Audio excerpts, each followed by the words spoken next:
Alright, what's going on YouTube? It's Miss Baboon, you know what I'm saying? We are here with another reaction. This time we got 10 top 10 movies based on real unsolved mysteries. Ooh. And this is pretty recent, you know what I'm saying? I am going to put the link down in the description, you know what I'm saying? So that way you guys can check it out as well. I'm going to like it. Let's see. So, let me get my lighter.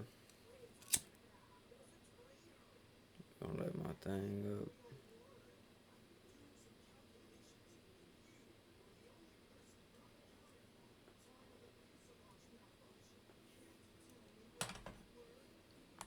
Why are you doing this to us? Because you were home. Welcome to Watch Mojo, I seen and that today we're movie, counting by the down way. our picks for the top 10 movies based on real unsolved mysteries. No reporters view the body. Photo men, finish taking your pictures now. Coroner's men, put a sheet on the body as soon as they're done. For this list, we'll be looking at various movies that are based on an seen that unsolved too. true crime case or supernatural mystery. What do you think about the real stories and how the movies present them? Let us know in the comments below. Number 10, The Strangers. Strangers writer-director Brian Bertino was directly influenced by the Manson killings and the accompanying true crime book Helter Skelter. However, Oh wait, that was based on. Let me back that up. Number 10, Strangers. Strangers writer-director Brian Bertino was directly influenced by the Manson killings and the accompanying... So wait, it was based on the Manson killings. I didn't know that. I really thought it seemed familiar. You know what I mean? Cause like I watch a couple of videos up on Charles Manson and stuff like that. So I mean I really thought that shit seemed a little familiar. true crime book Helter Skelter. However, many critics and academics also note strong similarities with a quadruple homicide that occurred in 1981. Can I have one? Are you a sinner? In April of that year, Glenna Sharp, two of her children, and a family friend were killed in Keddie, California. It happened 40 years ago this month. I sat down with the two main detectives on this case who say they are close to solving this once and for all. The historic event bears many similarities with The Strangers, including the isolated setting, the breaking into So of a is it private like- residence, and the... So is it based off of like the Charles Manson? Is that? I don't know. Let me know in the comments. Cause I mean that's what I'm thinking. Cause I mean that's kind of what it seemed like.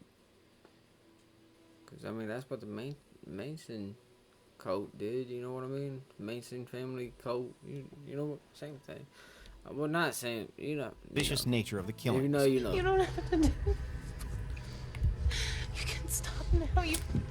Please! The main suspects in the case are Martin Smart and his friend John Bobaday, but they both died without being charged thanks to a tragically bungled investigation. Number 9, The Mothman Prophecies. The Mothman is one of the most enduring legends in modern American folklore. that too. Between November 1966 and December 1967, the West Virginian city of Point Pleasant was inundated with sightings of the Mothman. Right where I live too. We're not. Close to it. Not exactly, but. Famously described as a large man-bird hybrid, the Mothman became a national sensation when ufologist John Keel published his investigative book, The Mothman Prophecies. Before Mothman things took off around here, it was pretty much dead.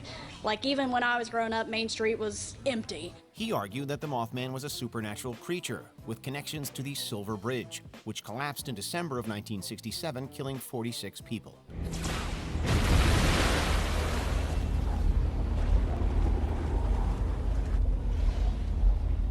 Keel's famous book was turned into a movie in 2002, starring Richard Gere as a definitely journalist who becomes entangled in the mystery. The enjoyment of this one hinges entirely on how much stock you put into the Mothman legend. And what if nothing happens? What if there's no great tragedy, John? What'll you do then? Number 8, Mesmerized.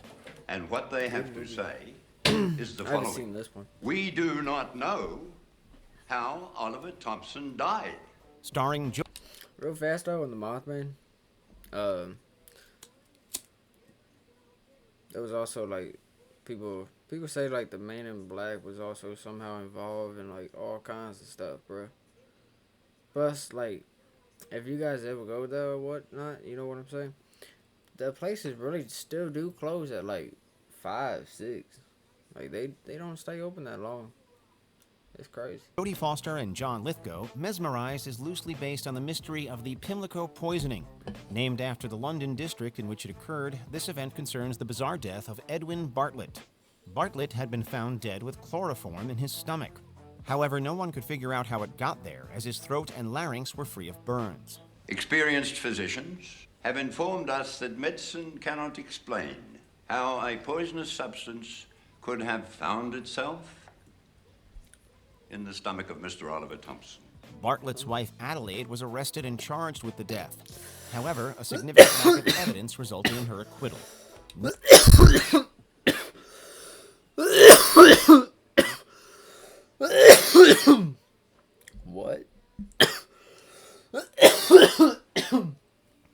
What?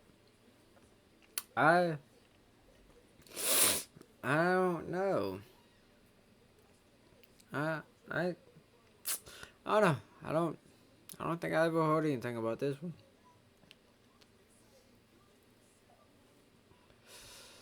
I don't think I ever heard anything about this one. No one knew how the chloroform got into Edwin's stomach, with some arguing that Edwin gulped it down quickly to end his own life. We do not know. If he would have gulped it down, he would have still had signs of chloroform bones and everything. So, like, it doesn't make sense. How Oliver Thompson died. And if, gentlemen, we do not know this, how can we possibly give the blame for his death to a frail woman? Adelaide Bartlett later disappeared from public record, taking any potential answers with her. She always gives me a hug at the right time. Making people smile. She reads my mind. Probably change her name and whatnot. Superpower of strongness. Thank you, Mom. Happy Mother's Day. Happy Mother's Day, Mom. Every day is a chance to do better than the day before.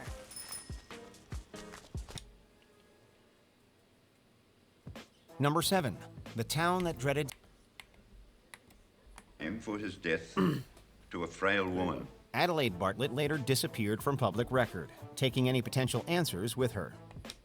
Alright, so I mean, honestly, she probably changed her name and whatnot, and if she did do it, she probably did do it again, perhaps, maybe.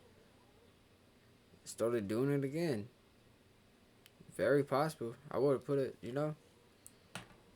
But I mean, if she, I don't know. I mean, I don't know. It's hard to tell. It's hard to tell what happened. Maybe she changed her name, did it again to someone else. I don't know.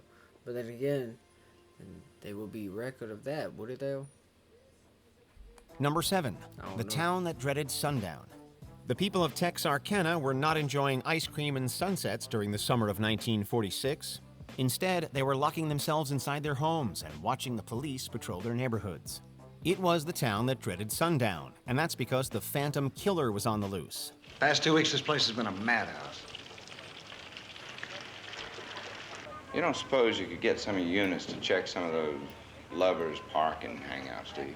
The evasive culprit had killed 5 and attacked 8 throughout the preceding spring, with all of the crimes occurring on weekend nights. The killer was never caught or identified, although many experts believe it was career criminal Yule Sweeney. Yule Sweeney, car thief, habitual criminal, longtime con. In the end, a lot of the evidence does seem to point to him, and thus, mystery solved. Well, maybe not. The story greatly inspired the cult slasher, which was filmed in the real area and employed the locals as extras. To mirror reality, the killer's face was never seen. And if you should ask people here on the streets what they believe happened to the Phantom Killer, most would say that he is still living here and is walking free. Number 6, Willow Creek. Like the Mothman...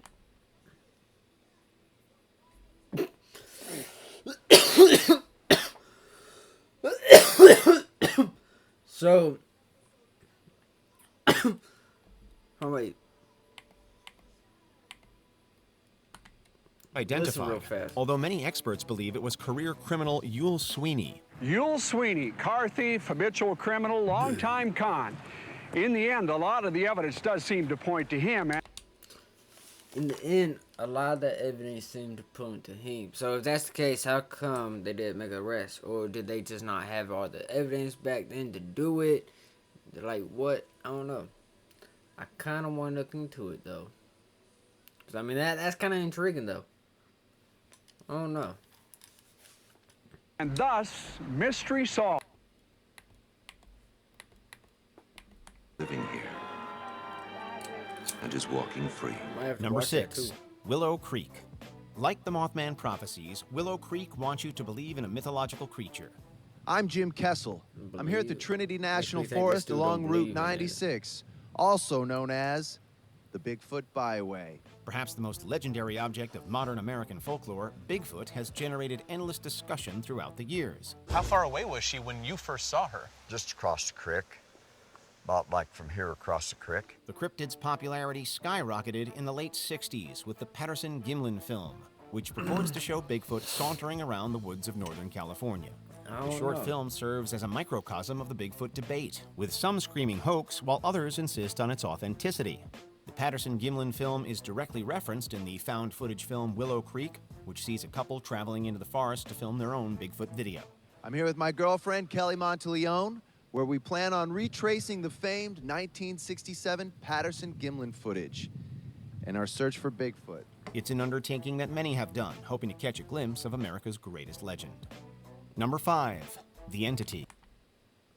See, I just want to say this. In the video I did record, but I can't upload it for a lot of reasons. I just can't. It literally physically won't let me upload it. Like, it's not YouTube's fault. It's no one's fault. I just can't upload it. There's no a lot. No, just won't let me. So, but I did talk about a Bigfoot thing in that, you feel me? So I don't remember exactly word for word, but fuck that, you feel me? I was like, you know what, fuck that. Fuck that. I'm not even going. No, here. Okay. For the Bigfoot thing, I think it's very possible for Bigfoot to be alive and shit. You feel me? Like, you think about it. We got like the Megalodon. We got fucking big ass snakes, like 30 feet snakes, all like crazy shit. We had dinosaurs. We had like elephants with hair, like mammoths that aren't hair, but now we got elephants that is pretty much nowadays mammoths. Like, and like a lot of people like to say humans were once apes, chimpanzees, and all that stuff. We was once like part of the monkeys and all that. You know what I'm saying? So I think it's very possible for Bigfoot to be out there. And like the abominable snow, like the Yeti, I think it's very possible. That's just my opinion. A cult favorite, The Entity is about a single mother named Carla Moran who is sexually assaulted and terrorized by a poltergeist. Mom, there's nobody here. Call the police! Call the police! Mom, there's no one in the house. The front door's locked. Moran is directly based on Doris Byther, a woman who reportedly experienced paranormal events in the mid-70s. Byther contacted parapsychologist Barry Taff and relayed that she had been assaulted and stalked by a malicious entity. But when my son came in, there was nobody there. Right. And what did he think? Your son? Thought I was dreaming. Mm-hmm. And what do you think happened? Taff didn't believe the assault claims, but nevertheless agreed to investigate Byther's house. He and assistant Carrie Gaynor reportedly experienced significant poltergeist activity, and Taff labeled it an official haunting. I mean, I'd rather be dead than living the way I've been living. Do you understand that? Yes, I can understand that. Yes. Others are more skeptical, arguing that Taff was a poor investigator who misinterpreted harmless events as paranormal evidence. Number 4, The Black Dahlia. Directed by Brian De Palma and starring an A-list cast, The Black Dahlia is based on James Ellroy's semi-fictional novel of the same name. The story is based on the famous case of the Black Dahlia. Investigation.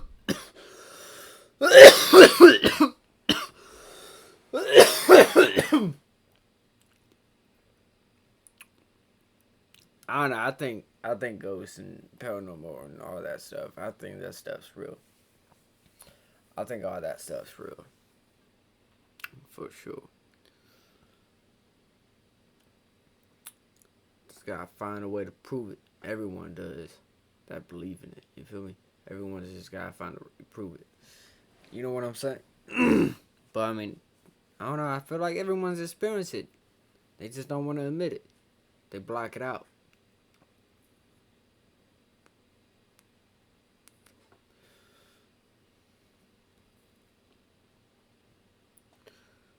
That's what I think.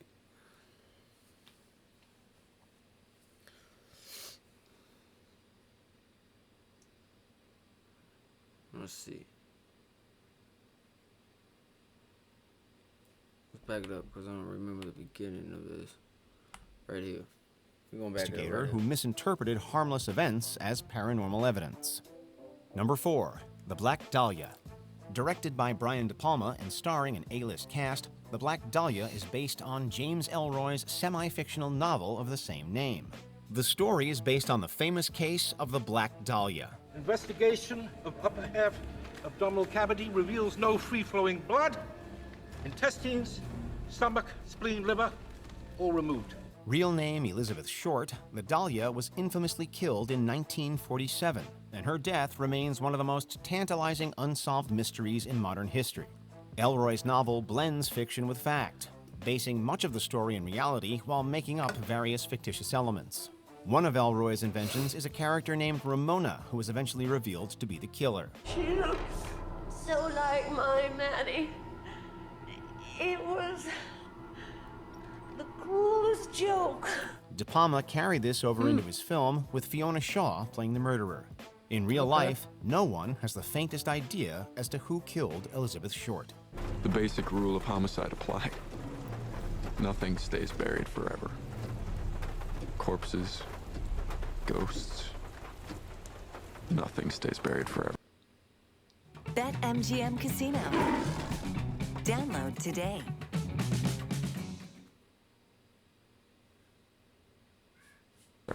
Number 3, From Hell. The very name of Jack the Ripper is synonymous with unsolved crimes. But Back in also kinda 1888, strange. an unknown person terrorized the seedy London district of Whitechapel, killing at least 5 sex workers. With all due respect, sir, I believe this was done by someone with at least a working never knowledge seen of this. dissection. Either an educated man, such as a thought I seen doctor. all Johnny Depp's movies. Preposterous. No Well, at least well-bred most man of would them. do this. I thought This so. instantly I guess became the not. biggest true crime story of its age, thanks to the ferocious nature of the killings and the media sensation that it inspired. We are in the most extreme and utter region of the human mind. A radiant abyss where men meet themselves. It has become legend by remaining unsolved. The movie takes its name from the famous From Hell letter, which was a piece of correspondence allegedly written by the killer. Included with the letter was half a human kidney. From hell. Well, at least they got the address right. The case has inspired numerous films, including this horror thriller starring Johnny Depp as Detective Frederick Aberline. Number 2, based from The Jack the Irishman. Ripper, right? One of the biggest questions that has plagued I America think, since to be the honest, I think, mid-70s is me what the and my heck brother happened saw to that Jimmy together. Hoffa. Every not gonna lie decade, to new reports surface and new searches are conducted. All dead ends. Hoffa was a prominent labor union leader who got involved with organized crime and disappeared in the summer of 1975. His body has never been found.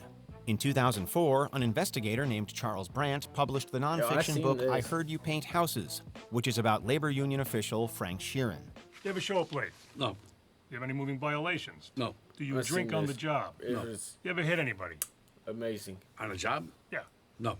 Sheeran claims to have killed Hoffa on orders of the Buffalino crime family, and this event is played as gospel in Martin Scorsese's film adaptation.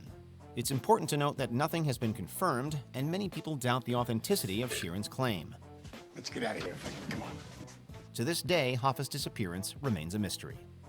Before we continue, be sure to subscribe to our channel and ring the bell to get notified about our latest videos. You have the option to be... Okay. Well, you know what I'm saying? If you guys did enjoy that, make sure you guys do like, comment. No, actually, no. Hold up. Fuck that. Before I do my outro, Because let's face it. Hold up. I got something to say about the Hoffman thing. I think what happened was, I think the mob just wanted him to go hush hush. You know what I'm saying? Because, I mean, let's face it. It's a common thing. A lot, like, if he was not even an unknown dude, it probably still would have happened. But, I mean, hey. You know, it's still mystery. It's probably not even what really happened. You know what I'm saying? He probably know some shit was gonna happen. So he probably said, fuck this. I'm getting a new identity. That's probably what he did, honestly. Dead ass. Not even kidding. That's probably what he did. I don't know. But either way, it's still a mystery. That one I don't know. And I seen the movie and everything, and the movie was amazing. The Irishman. The Irishman really does go in touch with it. Well, you know, it sums a lot of it up, honestly. Well, not a lot of it. One of the theories, I should say. So, but other than that, make sure you guys like, comment, subscribe if you guys are new. Share with a friend, family member, you know what I'm saying? I will see you guys.